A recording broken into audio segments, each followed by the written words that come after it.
வணக்கம். தேடாதே தொலையாதே மர்மத்தொடர் அத்தியாயம் 1. மத்திய சிறைச்சாலை. பார்வையாளர் நேரம். கம்பி வலைகளுக்கு பின்னால் கலக்கத்தோடு நின்று கொண்டிருந்தார் கண்ணாயிரம். எதிரில் அவர் மனைவி கமலா, அவளோடு ஒரே மகளான மணிமேகலை. இருவர் கண்களிலும் கண்ணீர் திரண்டிருந்தது. அழுவாதீங்க, அப்புறம் என்னால் இன்னைக்கு ராத்திரி இந்த ஜெயிலுக்குள்ள தூங்க முடியாது என்றார் கண்ணாயிரம். நாங்கள் 2 பேரும் தூங்கியே பல நாள் ஆச்சுங்க என்றாள் கமலா. தெரியும் கமலா, கட்டி காப்பாற்ற வேண்டிய நான் இப்படி ஜெயிலில் இருக்கும்போது எப்படி உங்களால் நல்லா தூங்க முடியும்? அப்பா, நீங்கள் எப்பப்பா விடுதலையாகி வருவீங்க? நானும் அம்மாவும் தனியாக இருக்கிறது ரொம்ப பயமாக இருக்குப்பா. தெருமுக்க கடக்கும் போதெல்லாம் வீதி பசங்க திருடன் பொண்ணு போறா பாருன்னு என் காது படவே பேசுகிறாங்க. என்னால் தாங்க முடியலை என்று அழுதபடியே கேட்டாள் மணிமேகலை. ஆமாங்க, அந்த தெருவில் இனியும் நாங்கள் இருந்தால் எல்லாரும் எங்களை பேசியே கொன்னுடுவாங்க. சரி கமலா, வேறு வீடு பார்த்துக்கிட்டு போயிடுங்க. என்னங்க பேசுகிறீங்க? வேறு வீடுனா அட்வான்ஸ்னு ஒன்று தரணுங்க, அதுவும் வாடகையை போல் 10 மடங்கு. ஆமாம் இல்லை, குடியிருக்கிற வீட்டுக்கே 3 மாதம் வாடகை பாக்கி. சொந்தக்காரர் அமெரிக்காவில் இருக்கிற பொண்ணு வீட்டில் இருக்கிறதால இப்போதைக்கு தப்பி பழிச்சுக்கிட்டு இருக்கோம். கமலா சொல்ல சொல்ல கண்ணாயிரம் முகத்தில் சிந்தனை அலையடிக்க தொடங்கியது. அதற்குள் சென்ட்ரி போலீஸ்காரர், டைம் ஆச்சு, சட்டுப்புட்டுன்னு பேசி முடி என்றார். எங்க சார், 5 நிமிஷம் கூட பேசலை. அது சரி, அழுதுகிட்டே இருந்தால் எங்கிட்டு பேச? சார், நான் என்ன தீவிரவாதிகளோடையா பேசுகிறேன்? என் பொண்டாட்டி பிள்ளைங்களோட தானே சார் பேசுகிறேன். நீ யார் கூட வேணால் பேசு, 10 நிமிஷம்னா 10 நிமிஷம்தான், அதுவும் ஆச்சு, புறப்படு. அந்த போலீஸ்காரர் எந்திரம் போல பேசினார். அப்படி பேசினால்தானே அதற்கு பேர் சிறைச்சாலை. கண்ணாயிரம் அப்படியே அவர்களை பார்த்தபடியே திரும்பி செல்ல தொடங்கினார். கமலாவும் மணிமேகலையும் கண்ணீரை துடைத்து கொண்டு வெளியில் வந்தனர். உள்ளே கண்ணாயிரம் அருகில் நின்று கொண்டு அவர்கள் பேசுவதை கேட்பது தெரியாமல் கேட்டுக்கொண்டிருந்த சென்ட்ரி போலீஸ்காரர் அந்த சிறைச்சாலையின் அலுவலர்களுக்கான கழிவறை நோக்கி நடக்கத் தொடங்கினார். திருட்டு மொழி அவரிடம் ஏற்பட்டிருந்தது. நாலாபுறமும் அது அலைப்பாய்ந்தது. கழிவறையை அடைந்தவர் ஒரு சிகரெட்டை எடுத்து பற்ற வைத்து கொண்டார். அவரிடம் 4-5 சிகரெட் பாக்கெட்டுகள் இருந்தன. தேள்படம் போட்ட புகையிலை பொட்டலங்களும் இருந்தன. அவ்வளவும் பார்வையாளராக வருபவர்களிடம் லஞ்சமாக பிடுங்கியது. அவர்கள் 10 நிமிடம் என்று பேசிக்கொள்வதை 15-20 நிமிடங்கள் என்று கண்டு கொள்ளாமல் விடுவதற்காக கிடைத்தது. அதில் ஒரு சிகரெட்டை எடுத்து பற்ற வைத்தவர் செல்போனையும் எடுத்து யாருக்கோ ஃபோன் செய்தார். ஹலோ, நான் தான் சென்ட்ரி பேசுகிறேன். சொல்லியா? உன் ஃபோனுக்கு தான் காத்துட்டு இருந்தேன். ஒன்றும் பிரயோஜனம் இல்லைங்க. என்னையா சொல்கிற?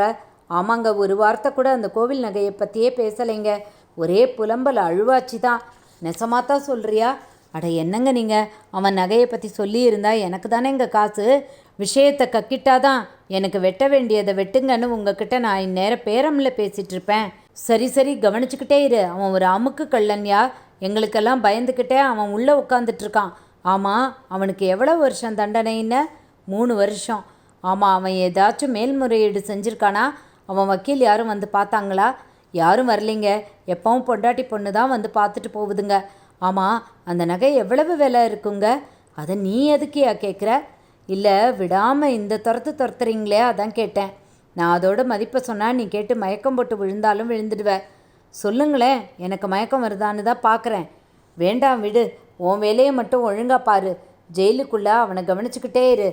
பார்த்தீங்களா, ஆசை காட்டிட்டு மோசம் பண்ணுறீங்களே. யோ, என்னையா என்னமோ ஒரு வயசு பொண்ணு கேட்குற மாதிரி கேட்குற? ஆசை காட்ட நான் என்ன மன்மதனா? இது அந்த ஆசை இல்லைங்க, நீங்கள் வேற.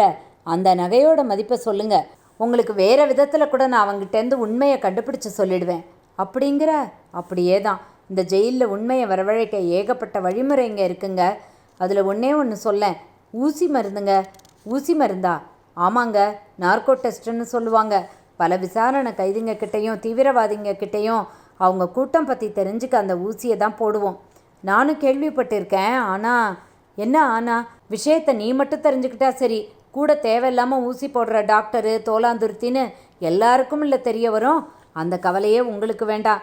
நானே ஊசியை போட்டு நானே கேட்டு சொல்கிறேன், போதுமா? உன்னால் முடியுமா? முடிச்சு காட்டுறேன். அப்போ நீ அதை செய்யி. நீ மட்டும் இதை செஞ்சிட்டா பேசின தொகைக்கு மேலே போட்டு தரேன். இப்போ கூட நகையோட மதிப்பு எவ்வளவுன்னு சொல்ல மாட்டேங்கிறீங்களே. யோ, உன் பேர் என்ன சொன்ன? பொன்னுசாமிங்க. நல்லா கேட்டுக்க பொன்னுசாமி, அதோட மதிப்பு 20 லட்சம் ரூபாய். பூ, இவ்வளவு தானா?